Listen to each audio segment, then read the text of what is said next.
Hello everybody and welcome back to another episode of the KT Adventures. Now last year on the channel I covered the history of a bunch of different Walt Disney World rides and attractions. Now I do plan on continuing that series in the near future, but in the meantime I thought I'd take a look back to another pair of theme parks that are also located in Orlando. Universal Studios Orlando and Universal's Islands of Adventure are two of my favourite parks in the world. In fact, Islands of Adventure is my number one favourite park in the world, mainly because there's features from some of my favourite franchises, such as Marvel, Jurassic Park and Harry Potter, but also because it's the home of some of the most incredible rides in the world. Now I've been visiting both Universal Orlando parks since I was very young, so I thought it would be a nice idea to cover some of the history of the rides that have come and gone. In today's video, I'm going to be covering a ride that I miss the most out of all the Universal rides that have come and gone over the years. Now I am a huge fan of the Back to the Future films. They're my favourite film trilogy of all time. I even have a huge collection full of different merchandise, memorabilia, autographs and also photos with the cast and directors. The Back to the Future trilogy, they're just really good feel-good films.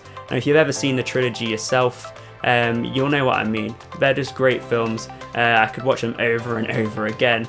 And the Back to the Future ride that's at Universal Orlando, that was my first ever encounter with the trilogy. So that ride, it really does mean something to me. So I thought, what a perfect way to start this Universal history series than with Back to the Future, the ride. So in today's video, I'm going to be going over the overall history of the ride. I'm also going to be going over some of the facts about the ride itself.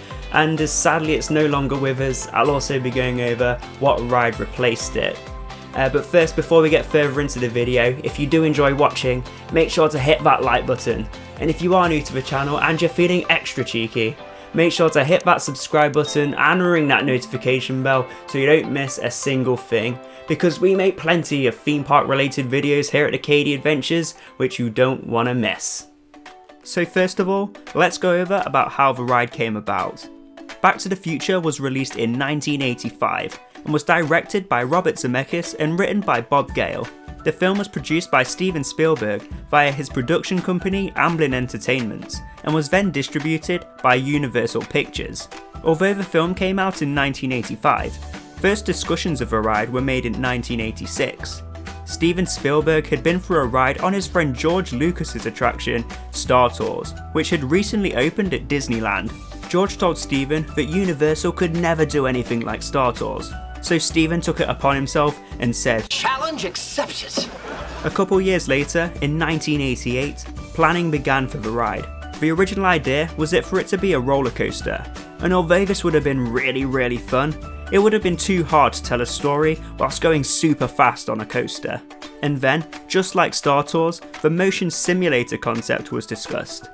By doing so, you could tell a story whilst also maintaining that thrill factor. Riders would board the DeLorean, which is of course the time machine which is featured in the films. The ride film would then be projected onto a huge dome-shaped IMAX screen, which would ultimately make you feel like you're flying through Hill Valley and beyond in your DeLorean. After the concept was approved, Intamin were contracted to design the ride technology. Now if you don't know much about Intamin, they designed some of the biggest and best coasters and rides in the world, such as Hagrid's Magical Creatures Motorbike Adventure, and also a bunch of the best drop towers. So of course, with Intamin designing this ride technology, this is why the ride was as good as it was. The ride was first announced in 1989, which was only 4 years after the first film was released, and it was 1 year before the final film in the trilogy was released. Now Back to the Future the ride was going to be one of many rides that was going to be at the brand new Universal Orlando Park, which was set to open in 1990. And along with that, it was also announced that Back to the Future the ride was also going to open at Universal Hollywood in 1991. From the start, there were a few issues with the construction of the ride. This delayed the openings at both parks, with the ride opening in Orlando in May 1991 and Hollywood in June 1993. So with the construction issues, this caused significant delays. But with that, the long wait caused more anticipation for the ride. The overall cost of Back to the Future the ride at Universal Studios Orlando was $40 million, and due to foundation issues, the Hollywood version cost a massive $60 million. 10 years later, after Back to the Future the ride opened in Orlando, due to the ride's success, another version of the ride opened at Universal Studios Japan. So that's how the ride came about. Now, even though there was problems with the construction, when the ride finally did open, it was a huge success and it was loved by everyone. And what I love the most about the ride is that it did exactly what a studio's park attraction should do, and that's make you feel like you're a part of the film. And if you never got to experience Back to the Future the ride, let's go over the ride itself. The story takes place after Back to the Future Part 3, where Doc Brown has returned home and created the Institute of Future Technology, which specialises in futuristic inventions. He then invites you, the guests, to test out his brand new invention, the 8-passenger DeLorean, in which he will be sending you one day into the future. Doc then travels to 2015, which at that time was the future, to make sure that the space-time continuum was back to normal after the events of the films. Meanwhile, his other scientists travelled to 1955 and 1985, which were the other 2 years which were travelled to in the movies. However, disaster strikes because naughty Biff Tannen from 1955 steals the time machine and heads to the current day institute. As you enter the pre-show, you're greeted by a video from Doc Brown, who explains the experiment about travelling one day into the future. But he tells you to take caution because Biff has escaped his time period and is now somewhere in the space-time continuum. Doc then shows you his latest invention, the 8-passenger DeLorean, which you'll be travelling in. But then, unbeknownst to Doc, Biff appears inside the Institute. He then asks the riders if they've seen Doc's time machine. But then, disaster strikes again, because Biff traps Doc inside his office. He then takes the DeLorean and disappears into the time continuum. This is not good news at all. Doc then has an idea. He asks you to help him by travelling in the 8-passenger DeLorean and bump into him, which will send both time machines back to the present day institute. You're then advised of the safety instructions because time travelling is dangerous business. Doc also tells you that the DeLorean that Biff is in has a time tracking scanner, so wherever or whenever in time he enters, you'll follow him there, which just makes things much easier and convenient. Next, you enter the DeLorean. Don't worry, you don't have to drive it because Doc has a very convenient remote control in his office. He then makes your DeLorean hover and accelerates it to 88 miles per hour. First, you're taken to 2015, which was the future during the time the ride was open. You smash into signs and fly over the futuristic hill valley. The chase ends by smashing into the clock tower, and you then time travel way back to the Ice Age. You slow down and enter the dangerous ice caverns, but that naughty Biff honks his horn, which causes an avalanche. Biff manages to shoot away into time, but your DeLorean is damaged by the avalanche, so it plummets down. Luckily, Doc Brown has your back, and manages to restart the time machine, and you then end up in the Cretaceous period.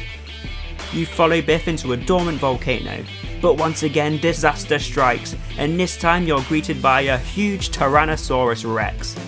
You barely escape and end up being swallowed and spat out by the big beast. Biff's DeLorean was damaged by the T-Rex, and ends up flying into a lava river, which flows towards the end of a cliff. Biff pleads for Doc's help, and after everything he's done, Doc still decides to save his life. So he accelerates the 8-passenger DeLorean to 88 miles per hour and bumps Biff's vehicle over the edge, which sends you both back to the present day institute.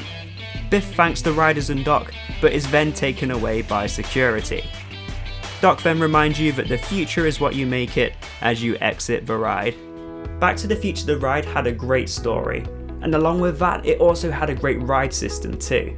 But as the years went on, as the ride opened in 1991, it was bound to happen that the ride would get outdated. And also, as the story took place in 2015, obviously the ride wouldn't work now in 2021 without having an update. But that wasn't the case. Instead of an update, both rides closed in the US in 2007 and at Universal Studios Japan in 2016. In August 2007, a commemoration of the ride's final month of operation of the California version took place with Doc Brown actor Christopher Lloyd and writer Bob Gale. In 2006, it was first rumoured that the Back to the Future the ride would be closing, So then came the speculations of what ride would replace it. First of all, there are rumours of it being replaced by an attraction based on the Fast and the Furious films. Although we got a questionable Fast and Furious attraction years later, it would not be overtaking Back to the Future. Instead, it would surprisingly be The Simpsons that would be replacing the ride.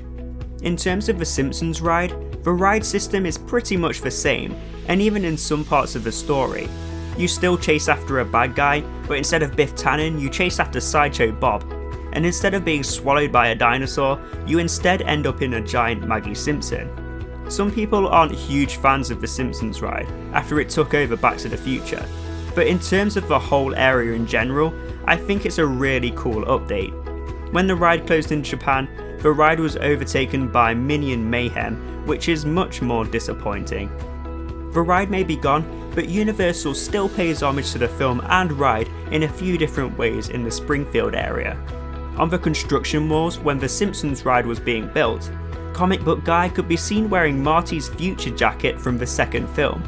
Also, in one of the Q-Line videos, you'll find Doc Brown making an appearance, who is actually voiced by Christopher Lloyd himself. Doc attempts to borrow money from a loan office to save the Institute of Future Technology.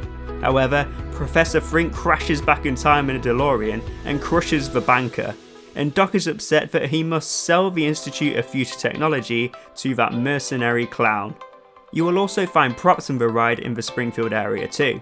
One of the modified DeLoreans and also the time train from the third film are located in the area, and also Doc Brown himself can be found wandering around the park every now and again.